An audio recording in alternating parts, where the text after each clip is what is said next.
जय हिंद बच्चों। कुंवर नारायण जी की दूसरी कविता बात सीधी है के साथ मैं आपके समक्ष प्रस्तुत हूँ। बच्चों, कवि परिचय हम पहली कविता के अंतर्गत पढ़ ही चुके हैं। जो दूसरी कविता हमारे सामने कुंवर नारायण जी के संकलन की है, बात सीधी थी। इस कविता के बारे में थोड़ा सा जो आपकी किताब में दिया है हम उसी पे चर्चा करते हैं कि ये है क्या। बाकी चीज़ें तो हम कविता में समझ ही जाएंगे। कहा गया है, कविता में कथ्य और माध्यम के द्वंद्व को उकेरते हुए भाषा की सहजता की बात की गई है।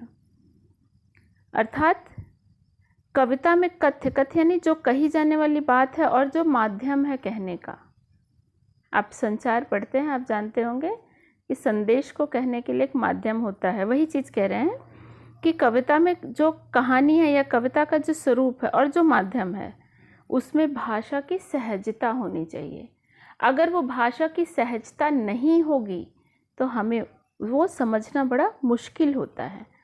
हर बात कहने के लिए एक विशेष तरीका होता है। वैसे ही यहाँ पूरी कविता में ये शब्द, पेंच शब्द काफ़ी ज़्यादा हाईलाइट हुआ है, काफ़ी ज़्यादा प्रस्तुत हुआ है, क्योंकि उसी के माध्यम से कवि ये सारी बातें बताना चाहता है कि जैसे पेंच के लिए स्क्रू, अब देखते हैं कि पेंच के लिए एक निश्चित खांचा होता है। जब कोई स्क्रू हम कहीं लगाते हैं तो निश्चित उसमें सर्कल्स बने होते हैं, खांचे बने होते हैं।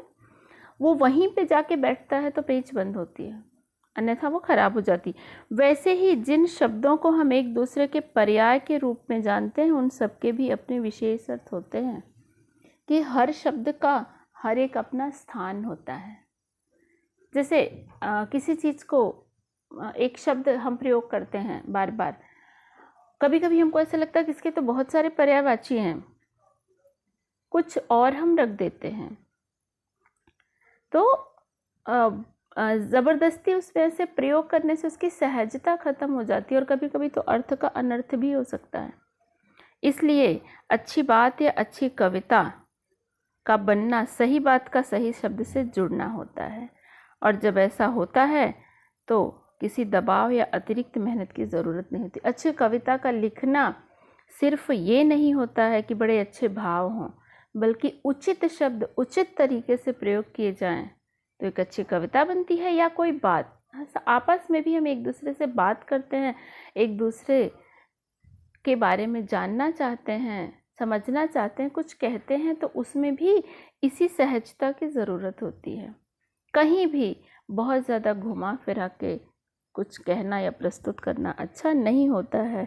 कभी कभी मुश्किलें पैदा हो जाती हैं इस कविता के माध्यम से, ऐसा ही कहा जा रहा है। तो चलिए अब हम चलते हैं कविता की तरफ। बात सीधी थी पर भाषा के चक्कर में जरा टेढ़ी फंस गई। बात सीधी थी पर एक बार भाषा के चक्कर में जरा टेढ़ी फंस गई। कवि शुरू कैसे करते हैं, बात सीधी थी, बड़ी सीधी थी, सहज थी, आसान थी, पर एक बार जरा टेढ़ी फंस गई। और किसमें? भाषा के चक्कर में, शब्दों के उलझाव में, भाषा के उलझाव में, उसके अनावश्यक सजाने या संवारने के चक्कर में। और जब एक बार बात बिगड़ गई तो उसे सुधारना बड़ा मुश्किल होता है। कैसे? उसे पाने की कोशिश में भाषा को उल्टा पलटा, तोड़ा मरोड़ा, घुमाया फिराया। उस सहजता को वापस पाने के लिए, यानी जो कहना चाहते थे बात, वो तो टेढ़ी हो गई, घूम गई। अब उसे हम वापस पाना चाहते हैं तो क्या करते हैं? भाषा को उल्टा पलटा, फिर से हम कुछ नए शब्दों को ढूंढ के लाते हैं, बात को अलग तरीके से कहना चाहते हैं, उलट पलट के, घुमा फिरा के कहना चाहते हैं, तोड़ा मरोड़ा, उसे फिर से कई कई बार उसे व्याख्यायित करने की कोशिश करते हैं, बताते हैं, घुमाया फिराया, हर तरीके से कोशिश करके देखते हैं क्या कि बात या तो बने या फिर भाषा से बाहर आए। कि बात या तो बन जाए कि जो ज़रा टेढ़ी फंस गई है वो बन जाए, सीधी हो जाए, या फिर जो फंस गई है वो निकल जाए। यानी या तो बात समझ में आ जाए, बात बन जाए बिगड़ी हुई, या फिर वो बाहर आ जाए, अर्थात वो बात वहीं पे ख़त्म हो जाए। लेकिन ऐसा होता नहीं है। इससे भाषा के साथ साथ बात और भी पेचीदा होती चली गई। पेचीदा मतलब और ज़्यादा कठिन, और ज़्यादा क्रिटिकल, मुश्किल, कि वो भाषा घुमाया फिराया, तोड़ा मरोड़ा, लेकिन न तो बात बनी और न ही वो समाप्त हुई, बल्कि और भी पेचीदा होती चली गई, और भी मुश्किल होती चली गई। वो बात उलझ चुकी है, बिगड़ चुकी है। ये बात कविता के अर्थ में भी हम ले सकते हैं कि कविता की शुरुआत की और उसे बड़ा क्लिष्ट बना दिया, बड़ा कठिन बना दिया, और एक बार जब वो शब्दों ने अपनी जगह पकड़ ली तो वो हटते नहीं हैं, वो मुश्किल हो जाती है। तो इसलिए हम जो भाषा के चक्कर में, शब्दों के उलझाव में हमें नहीं पड़ना है, सहज रूप से कहना है, जिससे ये स्थितियां पैदा ना हो। क्योंकि एक बार बिगड़ी हुई बात दोबारा बनती नहीं है। कवि रहीम ने भी कहा है, बिगड़ी बात बने नहीं, लाख करो किन कोय, जैसे बिगड़े दूध का मथे न माखन होय, रहीमा मथे न माखन होय। अर्थात बिगड़ी हुई बात दोबारा वैसे ही नहीं बनती, जैसे दूध अगर एक बार फट जाए तो उसे कितना भी मत हो, उसमें से मक्खन नहीं निकल सकता। ऐसी ही कुछ ये बात होती है। अब बात तो बिगड़ ही गई है, कवि उसे बनाने की कोशिश कर रहा है, लेकिन क्या क्या स्थितियां आती हैं वो कह रहे हैं। सारी मुश्किल को धैर्य से समझे बिना मैं पेच को खोलने की बजाय उसे बेतरह कसता चला जा रहा था, क्योंकि इस करतब पर मुझे साफ सुनाई दे रही थी तमाशबीनों की शाबाशी और वाह वाह। कवि कह रहा है कि मुश्किल तो आई गई, लेकिन मैं अपना धैर्य भी खो बैठा। मुझे समझ में नहीं आ रहा कि मैं क्या करूं। सारी मुश्किल को अगर मैं चुप रह के धीरज के साथ थोड़ा सोचने की कोशिश करता तो शायद स्थितियां बदलती, भाषा कुछ तो समझ में आती। लेकिन मैं पेज को खोलने की बजाय उसे बेतरह कसता चला जा रहा था। बात को ख़त्म करने की बजाय, समाप्त करने की बजाय मैं उसे ज़बरदस्ती समझाने की कोशिश करता जा रहा हूँ। और ऐसा मैं क्यों कर रहा हूँ? क्योंकि इस करतब पर मुझे साफ सुनाई दे रही थी तमाशबीनों की शाबाशी और वाह वाह। क्योंकि जब ऐसा कुछ होता है, कहीं बात बिगड़ जाती है, हमें अकेले तक या एक दो लोगों तक ये बात सीमित रहती है, तो शायद वही समाप्त हो जाए, शायद सुलझ जाए। लेकिन जो तमाशबीन, जो तमाशा देखने वाले इकट्ठे हो जाते हैं, उनमें भी दो ग्रुप बन जाते हैं। एक बोलते हैं छोड़ो, और दूसरा कहता है नहीं बिल्कुल मत छोड़ना। कि लोग मुझे शाबाशी दे रहे हैं, कह रहे बिल्कुल बिल्कुल अच्छा कह रहे हो, और अच्छा कहोगे, छोड़ना मत, इस बात को ख़त्म नहीं होगी, आज तो इसे सुधार के ही रहो। और उनकी वाहवाही में मैंने अपना धीरज खो दिया, मैंने सोचने समझने की शक्ति खो दी, और मैं लगातार उस पेज को कसता चला जा रहा था। जैसे इस स्थिति की जो हम कल्पना कर सकते हैं, या हम इसे समझ सकते हैं अपने तरीके से। जैसे आप लोग कक्षा में पढ़ते हो, कभी कभी ऐसा होता है कि वैसे तो आप सब मिलजुल के रहते हैं, फिर भी कभी कभी ऐसा होता है कि आप में दो लोगों में लड़ाई हो गई, छोटी सी किसी बात पे, बहुत छोटी सी बात होती है, वो लड़ते लड़ते बड़ी हो गई।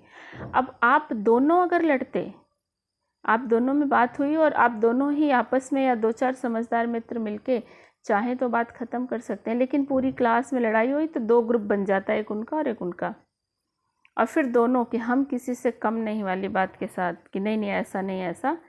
एक शांत होना चाहता तो उसके ग्रुप वाले नहीं नहीं तुम बिल्कुल मत छोड़ना, नहीं तो इसकी हिम्मत ऐसे ही बढ़ जाएगी, ऐसे ही करेगा, आज तो इसने ऐसे कैसे कह दिया, कैसे कर लिया, एनी हाउ जो भी आपकी मुश्किल होती है। और इस तरह से वो बात बढ़ती चली जाती है।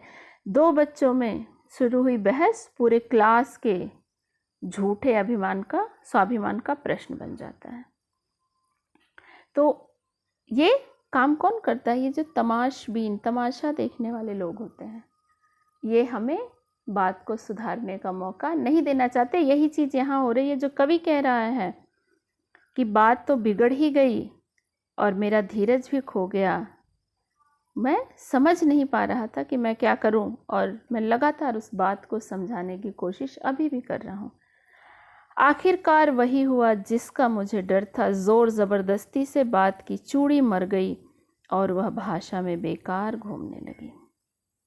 आखिर वही हुआ जिसके लिए मैं अंदर से डर रहा था। ज़ोर ज़बरदस्ती से बात की चूड़ी मर गई। चूड़ी मर जाना यानी प्रभाव ख़त्म हो जाना, प्रभावहीन हो जाना। जैसे स्क्रू को लगातार हम पेंच को कसते हैं ज़बरदस्ती, बिना उसके खांचे के सही रहे बिना, तो एक समय पे ऐसा आता है कि उसके खांचों की जो लाइंस होती है वो ख़राब हो जाती है और वो इधर उधर घूमने लगता है, फिर वो उसमें कभी फिट नहीं बैठता। तो वही हुआ कि ज़बरदस्ती समझाने के चक्कर में मेरी ज़ोर ज़बरदस्ती से मेरी बात का प्रभाव ख़त्म हो गया। बात की चूड़ी मर गई, मेरी बात प्रभावहीन हो गई और वह भाषा में बेकार घूमने लगी। अब उसका कोई महत्व नहीं रहा। बस इतना ही हुआ कि एक बात पूरी तरह से बिगड़ चुकी है। हार कर मैंने उसे कील की जगह उसी तरह ठोक दिया। अंत में मैं क्या करता हूँ? मैं हार मान जाता हूँ, कील की तरह ठोक देता हूँ कि अब तो कुछ होने वाला नहीं है। मैंने उसे वहीं का वहीं ठोक दिया, यानी वहीं का वहीं छोड़ दिया कि जाओ, चाहे समझ में आए या ना आए, अब मुझसे इससे कोई मतलब नहीं। जो अक्सर हम करते हैं कि जो ऐसी किसी पेंच या स्क्रू को हम काम में लाना चाहते हैं, उसका खांचा ख़राब हो गया लेकिन हमें उससे कुछ तो काम लेना है, तो हम क्या करते हैं, पेपर या लकड़ी लगा के उसे किसी तरह से बिठा देते हैं। दिखने में तो वो ठीक ठाक रह जाती है, यानी दिखती तो है कील है, लेकिन बहुत काम की नहीं होती। ऊपर से ठीक ठाक, पर अंदर से न तो उसमें कसाव था और न ताकत। बात ने जो एक शरारती बच्चे की तरह मुझसे खेल रही थी, मुझे पसीना पोंछते देखकर पूछा, क्या तुमने भाषा को सहूलियत से बरतना कभी नहीं सीखा? कि कवि कह रहा है कि जब मैंने बात को वहीं ठोक दिया, यानी उस भाषा को, उस शब्द को, उस चीज़ को वहीं छोड़ दिया कि अब कुछ नहीं होगा। वैसे ही जैसे हम कील को ज़बरदस्ती पेपर या लकड़ी लगा के रख देते हैं कि काम चलाओ, हो गया, पर उसमें कोई ताकत नहीं होती, उससे हम किसी चीज़ को बहुत अच्छे से फिक्स नहीं कर सकते। तो वैसे ही कविता या वैसी तरह से मेरी बात हो जाती है कि जब मैंने उसे छोड़ दिया तो दिखने में तो लगा कि चलो ठीक है, बात ही ख़त्म हो गई, पर अंदर से ना उसमें कसाव था ना ताकत, पर अंदर से वो बात पूरी तरह से बिगड़ चुकी थी। यानी जिसके साथ भी जो भी उसका भाव था वो पूरी तरह से अर्थहीन हो चुका था, भावहीन हो चुका था, उसमें कुछ नहीं बचा था। बस ऊपर से दिखने में लग रहा था कि ठीक ठाक है, वो सारे शब्द, सारी भाषाएं बिगड़ चुकी थी और मैं पसीना पसीना हो रहा था। मैं परेशान हो गया था अपनी बात को समझाने में और अंत में मैं हार मान गया। बात ने जो एक शरारती बच्चे की तरह मुझसे खेल रही थी, मुझे पसीना पोंछते देखकर पूछा, क्या तुमने भाषा को सहूलियत से बरतना कभी नहीं सीखा? बड़ा अच्छा यहाँ पे कवि ने ये प्रयोग किया है कि बात, उपमा अलंकार का प्रयोग एक तरह से यहाँ पे है कि बात अभी तक मुझसे एक शरारती बच्चे की तरह व्यवहार कर रही थी। जैसे शरारती बच्चा, कोई शैतान बच्चा हो कि वो बार बार हमें परेशान करता है, हम उसे पकड़ना चाहते हैं लेकिन वो हमारी पकड़ में नहीं आता है, हमें परेशान करता है और फिर भाग जाता है और हम नहीं पकड़ पाते क्योंकि हम उसके जितना तेज़ भाग नहीं सकते या उसके जैसी हरकतें हम नहीं कर सकते हैं और उसे पकड़ने में हम पसीना पसीना हो जाते हैं। तो ऐसे ही ये बात थी। ये बात कैसी थी? जो बात बिगड़ रही थी, शरारती बच्चे की तरह थी, जो बार बार मुझे पिंच करके, मुझे परेशान करके भाग रही है। मैं उसे पकड़ने के चक्कर में पसीना पसीना हो रहा हूँ, परेशान हो रहा हूँ, लेकिन मैं उसे पकड़ नहीं पाता। वो बात मुझ पर व्यंग करती है, क्या तुमने भाषा को सहूलियत से बरतना कभी नहीं सीखा? इतने बड़े हो गए, इतने बड़े कवि हो, इतने बड़े विद्वान हो, इतने अच्छे वक्ता हो, क्या तुम्हें भाषा को सहजता से प्रयोग करना नहीं आया? भाषा को इतना उलझा के करने की क्या ज़रूरत है, सहज रूप में प्रयोग करो। तो ये मुश्किल आती ही नहीं। वो मुझ पर व्यंग करती है और मैं अपना पसीना पोंछता रह जाता हूँ, मैं चुप रह जाता हूँ, क्योंकि मेरे पास इस बात का कोई जवाब नहीं था कि बात तो अब बिगड़ ही चुकी है और मैं चुप रह जाता हूँ, मैं उसे देखता हूँ। बच्चों, यहाँ पे ये एक जो चित्र दिया गया है आपकी किताब में, जो ये यहाँ पे उपमा दी गई है शरारती बच्चे की तरह, कुछ इसी का चित्रण यहाँ किया गया है कि एक शरारती बच्चा जो बात की तरह है, भाग रहा है, और ये भाषा दिखाया गया है एक ऐसे बॉक्सेस सा दिख रहा है, वो ईंट या पत्थर भी हो सकता है या कठिनाई भी हो सकती है, कठोरता। यहाँ पे ये जो भाषा ईंट या पत्थर के रूप में दिख रही है या थोड़ा सा हैवी सा दिख रहा है, तो ये कठोरता भी हो सकती है कि बात को हम अगर ज़बरदस्ती मार के कहना चाहेंगे, भाषा यहाँ ऐसा लग रहा है ना बच्चे के ऊपर प्रहार हो रहा है या उस तक ज़बरदस्ती पहुँचाई जा रही है। तो बात को, भाषा को अगर ज़बरन प्रयोग किया जाए तो हम कभी उस बात को स्पष्ट नहीं कर पाते हैं। इस चित्र के माध्यम से ये ऐसा दिखाया गया है।